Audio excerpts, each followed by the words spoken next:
Good morning to day 10. Ooh, starting the last 2/3 of the trip. I had a pretty awesome sleep last night.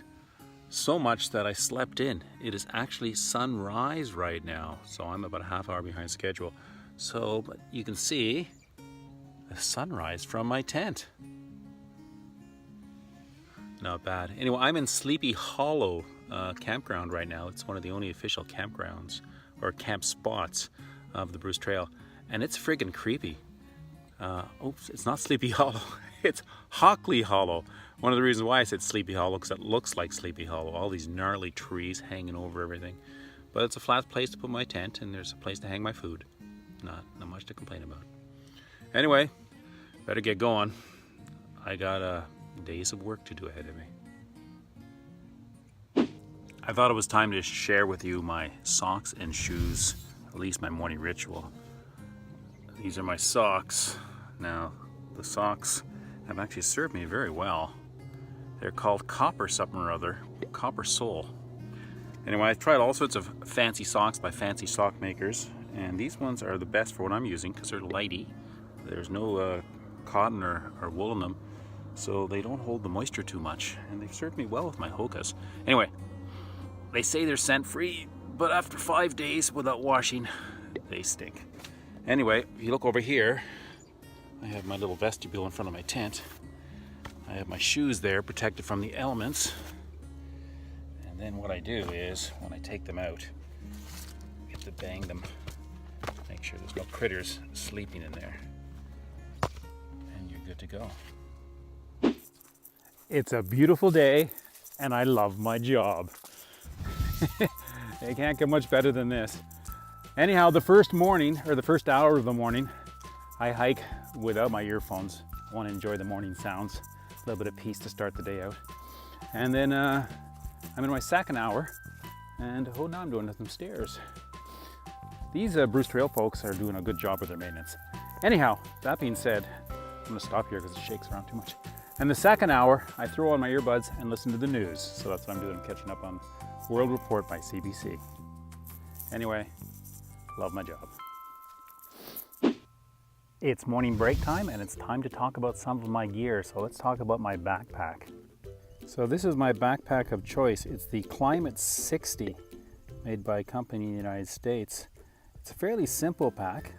I will show you the insides and how I pack it later. But if you look at the sides, I've got these compression straps on the side. They're thinner than average. This pack is all designed to be ultra light and ultra practical. I've got a large top pocket, which I use to keep my essentials. And on the side, of course, the other side's exactly the same. And I got these pockets for my water bottles. They seem a little small for a full liter water bottle, so I have to put smaller ones in there.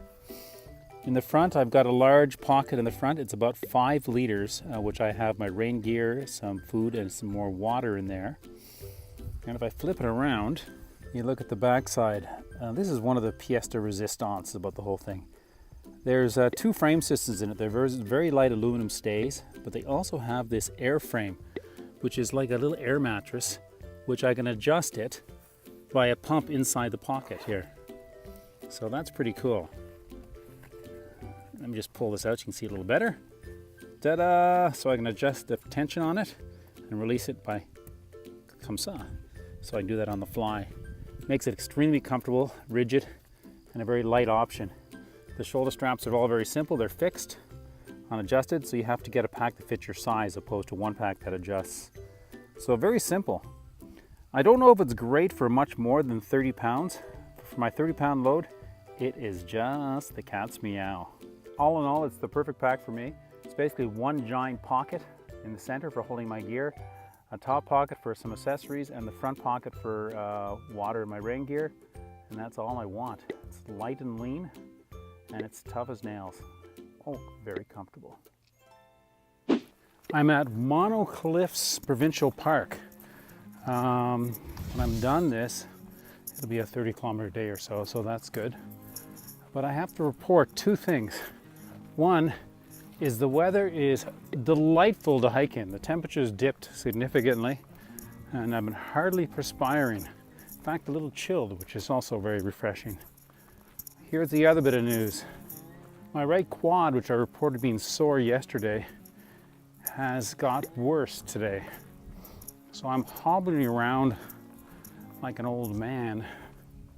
I am an old man, but don't tell anyone. It's the middle of the afternoon. I've done my miles. I'm at the north side or the north end of Cliffs Provincial Park, and I'm done. But I'm staying at a bed and breakfast tonight. So Norm from the Small Ponds Bed and Breakfast is going to come pick me up. That's one of the services they provide. I give him a phone call, he'll pick me up, take me to the B&B, and tomorrow morning he'll bring me back here. So I'm actually going to stay there 2 nights because of the great service. Anyway, by word of mouth, I heard good things about them. Oh, here he is. I'm here in the truck with Norm. Oh man, this is great. My legs are done. So we're heading back to the B&B, Small Ponds B&B. Norm is owner and proprietor with his wife Deborah. And this is a great service they have to come pick me up, so I'm so much appreciative. Anyway, Norm, thank you very much. You're welcome.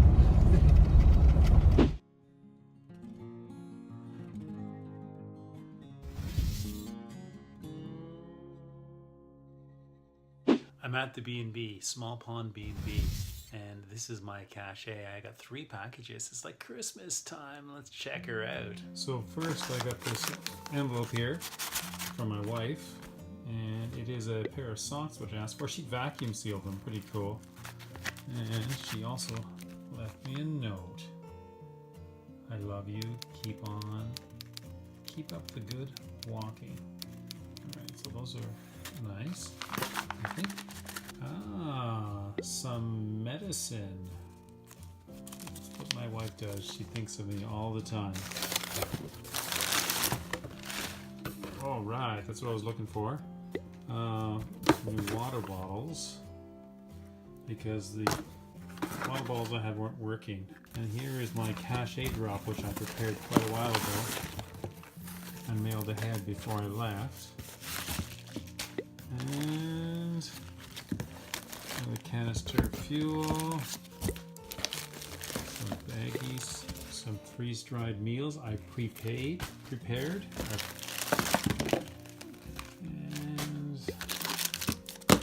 Various bars and fruit.